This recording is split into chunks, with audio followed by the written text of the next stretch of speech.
Hey everybody, today we are going to talk about Roth IRAs and whether you will be able to contribute to one or not in 2025. Before we dive in, please take a minute and click subscribe to my channel if you don't already, and take a minute to check out the link you see on your screen, fool.com/Frankel. It's a message from my sponsor, The Motley Fool. It's the best way to support this work I'm doing on YouTube. Again, that is fool.com/Frankel. So let me go ahead and share my screen real quick.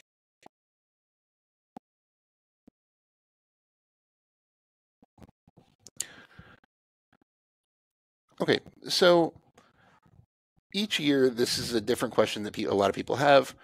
The ability to contribute to a Roth IRA directly, and that directly is a key word, we'll talk about that more later, depends on your income. This is regardless of whether or not you participate in an employer's retirement plan, such as a 401k or 403b or a pension. And each year, the IRS sets income restrictions. So Roth IRAs were specifically created to help lower to moderate income households set aside money for retirement that could eventually be used for tax-free retirement income. So remember, you don't get a tax deduction for contributing to a Roth IRA, but you might get a tax deduction, any qualifying withdrawals from a Roth IRA are 100% tax-free when you make them. So theoretically, in retirement, you will get tax-free retirement income. So before we get into the actual numbers, for each tax filing status, there is what's called a phase-out range. So just an example, and I won't tell you which one this is, but $150,000 to $165,000, you'll see ranges like this for each tax filing status. So what this means, below the lower of the two numbers, in this case $150,000, you can make a full Roth contribution up to the annual limit. So for 2025, as we'll see in a second, the limit is $7,000 for most people. So if you earn below the lower limit, you can make a full contribution. If your income, and this is adjusted gross income or AGI, if your income is above the higher limit, you cannot contribute to a Roth IRA at all. If your income falls somewhere in between the range, you qualify to make a partial contribution, and the IRS has a nice and easy to follow worksheet that can tell you exactly how much you're allowed to contribute for the year, or most tax filing softwares will do that for you as well. So again, the IRA contribution limit for 2025 is $7,000. If you are 50 or older, you get an additional $1,000 catch-up contribution allowance for a total of $8,000. And that applies if you reach 50 during 2025 as well. So that limit is per person, not per account. So if you have a Roth and a traditional IRA, your combined contributions cannot be more than the total annual limit. And you can make your 2025 contributions to Roth or traditional IRAs all the way up to the April 2026 tax deadline. So here's the chart of the Roth income limits for the year. So the first column right here in the middle is the 2025 full contribution limit.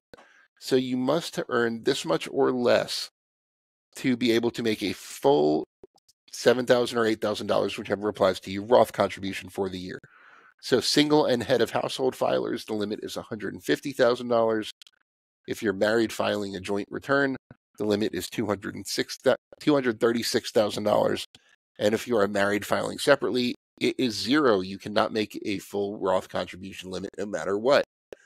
The phase-out limit, meaning so if you earn above this amount, you can't make any contribution at all, is $165,000 for single and head of household filers, $246,000 for married couples filing joint returns, and just $10,000 for married couples filing separately.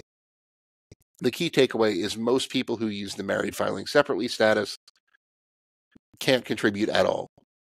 After all, most people you need to have earned income to contribute to a Roth IRA, and most people who have jobs and earn income earn over $10,000 a year. So for the most part, people who use the married filing separately status can't contribute to a Roth at all.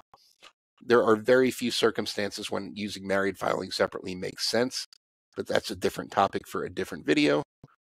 And finally, remember I used that word directly in the beginning. So these income limits affect your ability to contribute directly to a Roth IRA.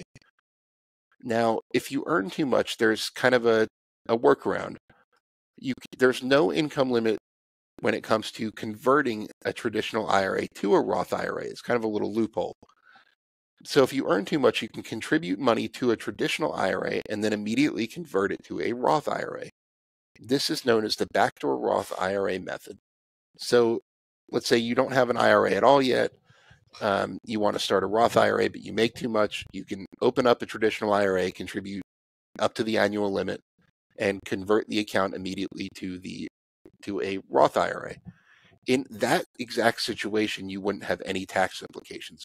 But if you already have retirement savings in tax-deferred accounts like a traditional IRA, there can be tax implications of using the backdoor Roth method. Essentially, it's treated as a proportional amount of the money that you have already taken a tax deduction on. So, in other words, if you've contributed $10,000 to traditional IRAs and put $5,000 into a traditional IRA to convert to a Roth, you'd be treated as converting 1/3 of your deducted monies. So you might get hit with some tax implications.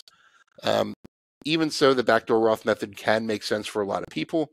I would do yourself a favor and check with a financial advisor before you decide to pursue the backdoor method, just to make sure you're doing everything right and that you don't get hit with any surprise tax implications or anything like that. Please leave me any questions you have about this information. I know it can be confusing, and I love talking about retirement accounts and stuff like that. So leave me any questions. I'll do my best to respond to any of them individually. Hopefully you found this informative, and I will catch you next time. I want to thank The Motley Fool for sponsoring this video. The Motley Fool is a company that provides investing insight and stock recommendations for investors of all skill sets and risk levels. You all know how much I love researching new stocks and trying to find the next best investment. So I'm proud to partner with The Motley Fool to bring you 10 stock picks from the popular product Stock Advisor. Stock Advisor has beaten the market by nearly 5 times. So go to fool.com/Frankel to get your 10 stock picks now.